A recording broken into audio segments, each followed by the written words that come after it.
teach level 1 improv primarily, and middle schoolers and high schoolers. Those are the things I enjoy doing. And I try to encourage them, even if it's not,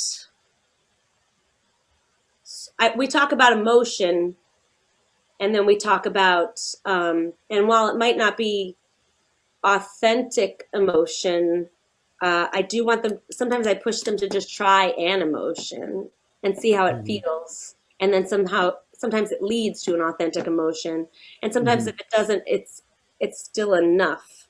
I have them check in with some sort of emotion, like a prompt. So today's prompt was, this week, you would not believe, and then they can say whatever they want after that, but they have to say it with that emotion. So it can literally be like, I think my check-in was like, you look directly into the camera, because we try to simulate, you remember that time when we were on stage and there was light in our eyes, and we weren't looking at a picture of ourselves.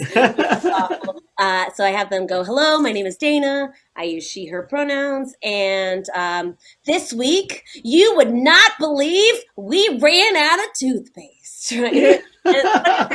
And some of them share really big things with like, you would not believe this week it was my parents' 40th wedding anniversary. Well, not because they're 11, but it could be something really huge, or it could be like, this week, you would not believe I slept one night for 7 hours, right?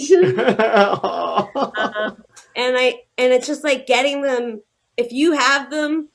And this is the thing about like authentic emotion or not authentic emotion. If they all walk into the room and they've been in their house all day and are feeling crummy, same with my adults, anyone, and you have them do a prompt like that where they have to do that, some of that joy like gets into your body. I love that. Yeah, it's so true. And even if we do stuff that isn't funny, it's still engaging. We're together, they're connecting. Like my grown-ups, we do a little bit more of a check-in, and sometimes people share heavy stuff and cry and check in. Like either we vocalize it or physicalize it and like throw it into a circle.